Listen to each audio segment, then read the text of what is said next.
Awesome, awesome. So go ahead and write down a couple of questions. Dave and his crew are going to come by with the microphones for you to ask questions. Got some. Is Josh here? Josh Miller. I got lights in my eyes. Can't see. Well, we'll just have to wait on Josh. So I'm going to go ahead and start us off while you guys think of your own questions, but I'm going to ask one first. Stephen, so whenever you are trying to get a sale, sometimes you might just sell them something small, sell them something little. Is there a way that you treat that customer different than somebody who bought a bigger set? In other words, if you just sold them a trimmer, we know that a trimmer doesn't do everything in the kitchen. Do you just put them on your marketing list, or do you follow up with them a little sooner, or do you create a next time we're going to buy scenario before they leave? Yes. Check. Oh, sorry. There we go. Yeah, so there always is some kind of like a pre-frame for next time, or like that famous let go that Josh talks about, where it's just kind of like queuing them up. I don't really have a specific thing unless somebody is specifically saying like, hey, I want to like try out a couple knives and then look at a set after I tried it for a little bit. Then I'll do something specific, but mostly I'm just kind of keeping them on that regular marketing list, making sure that if they already have Cutco, that we're getting that service and making sure it's in good shape. But yeah, it's really just about like that famous let go with the customers and making sure that they know it's like, hey, just so you know, whenever you need anything in your kitchen, cookware, flatware, any gadgets or anything like that, you just think of me and I'll make sure you get taken care of. Don't cheat on me and have a one knife stand with some other Cutco rep. I'll be your knife guy, okay? You might have a pool guy or yard guy, now you got a knife guy. All right, so if you guys need anything at all, you guys just let me know. I'm in your phone as Cutco Steve-O, so. Awesome. Good. All right, who's got a question over right here? Hi, my name is, it's working. Hi, my name is Megan. I'm in the Southwest region, and my question's for Ben. I was curious, because I know you showed your customers writing down referrals. I was curious if you had any experience using the app for referrals as well, and if you had a preference between the two. Yeah, great question. So I personally don't use the app, but almost all of my mentees do. And I really like the idea of the app. The only problem for me, and number one, I was trained without it, so it's kind of stuck in my old ways a little bit, as old as I am, 24. But I think the pen and paper social proof is so valuable, especially early on, being able to flip through a book and have something to show them. So at least at the beginning, to create that social proof, I haven't figured out a way how to do that with the app yet. So that's my only qualm there. But once you have a big enough book, the app's so nice because it makes it so much faster. And you can get so much more referrals quicker and get them texted instantly. So I would definitely recommend the app if you already have that social proof. But a lot of times you need that social proof to be able to, customers be like, oh yeah, I'll give you 30, 40, 50. Awesome. You're 24? I'm so old, I didn't know that we could do referrals in the app. You're 24? Yeah. I got underwear older than you. Who's next? Let's see, I can't see very good. There's one way in the back there. Fingers up, sorry. Okay. Oh, let's do this one first. So my question is for Ben as well. I plan on doing a lot of demos this year, and what my problem is I need to reframe my script in order to make it more of starting with the kitchen instead of doing the 3-set close like a normal demo is framed. How did you go about, or do you still just do the 3-set close? How did you go about changing up your demo script? Yeah, so one thing to keep in mind is while a lot of people talk about the kitchen and Matt Graves closes on the kitchen, I'm willing to bet every CSP in this company does not go at the booth and close on the Cutco kitchen every single time. And as I think they mentioned, I think Matt says he doesn't even close on the Cutco kitchen with every single customer every single time. So it's very important to introduce every single package every single time. So I start every demo, I start every service call introducing the Cutco kitchen, introducing the family program on service calls, introducing the business gift program, especially if they own a business, and even if they don't, at least mentioning it to them. But I would rather do a 3-set close and upserve than necessarily close on the kitchen. That's just my philosophy on a demo. Is there people that close on kitchens on demos? Of course. and you can as well, but you don't necessarily need to reframe it. You just need to introduce it, know about the packages, and be able to upserve it at the end. Good. Who's next? Go ahead.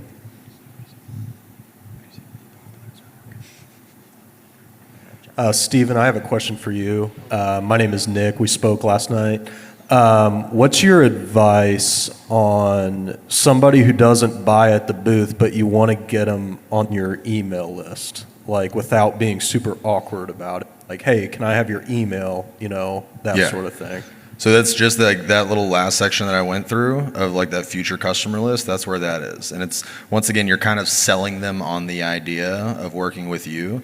And a lot of times like if you've done this and you guys are in a positive place where like you can tell that they want Cutco, it's just there's something holding them back, like they're uncomfortable about the timing, maybe they're building a house or moving or something's going on. But yeah, just getting them on that future customer list. And what I say is just that little blurb of like, hey, I do a monthly email for all my customers, cool recipes, tips and tricks on using your knives, trying to stay just available but not annoying. So if you like, I can just add you guys to that list. So that way I'll pop into your inbox once a month with a little reminder that Cutco exists.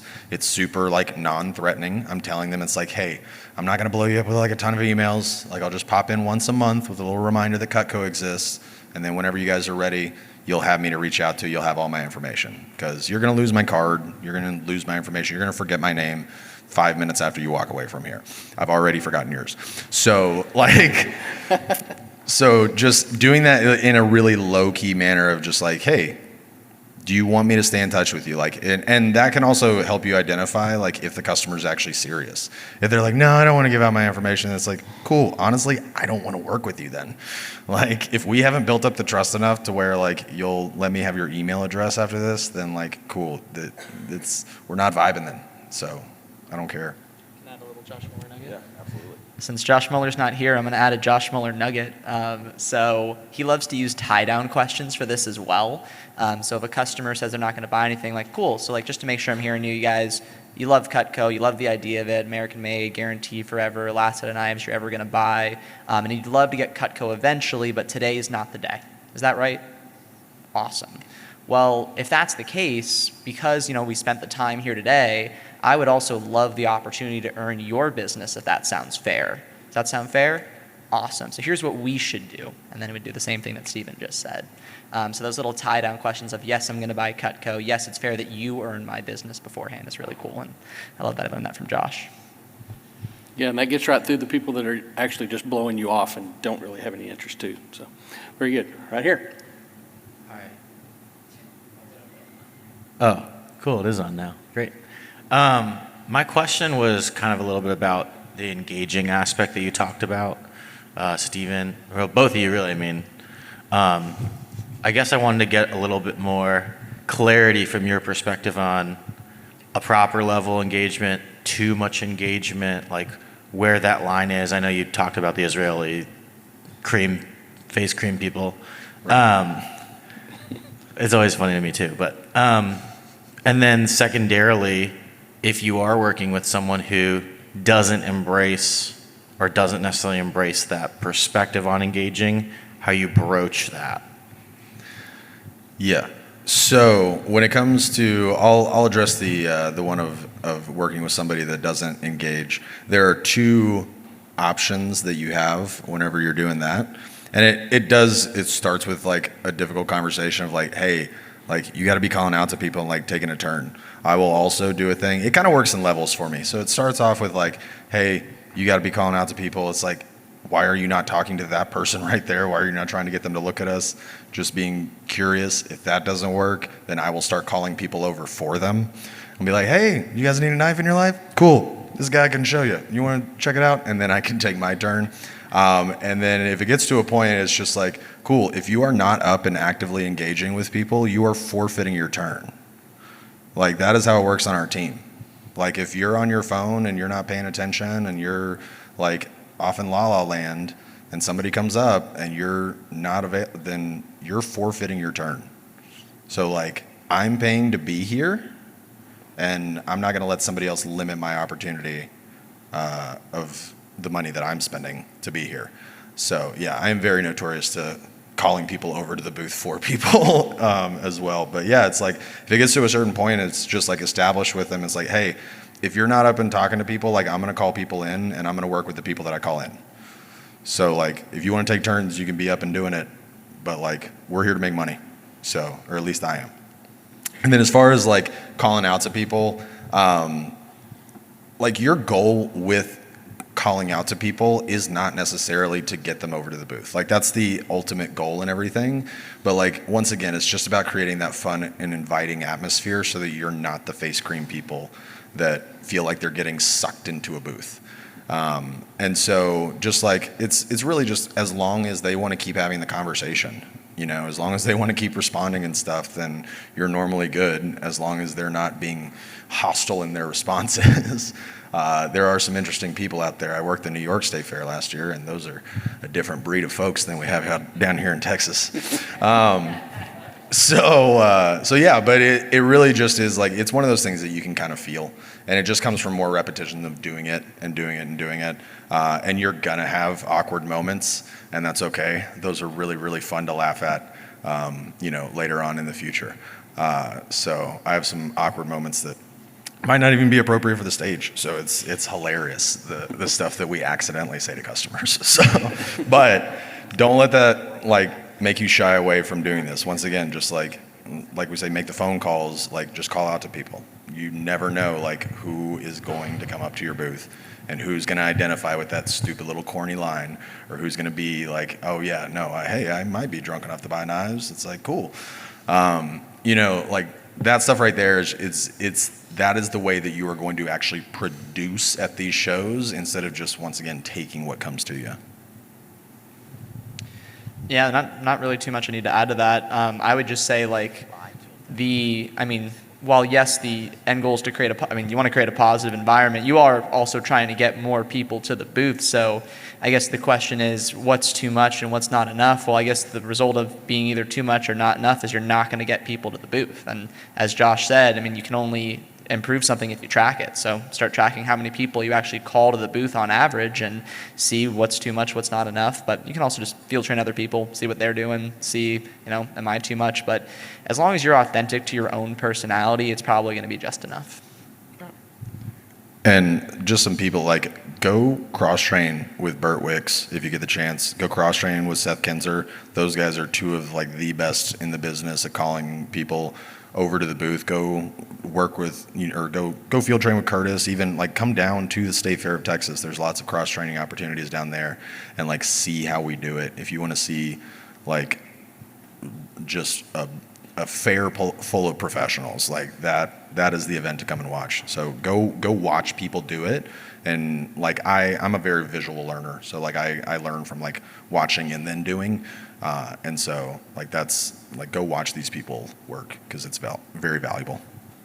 Just kind of following up on kind of your question, be respectful of your booth mate. They actually paid a lot of money to be here. If you're not ready to take a turn, you got an order you want to figure out, or you're upset in your head and you need to take a break, it's okay to say, go ahead and take another turn. I got to go handle this, or I got to get my mind right.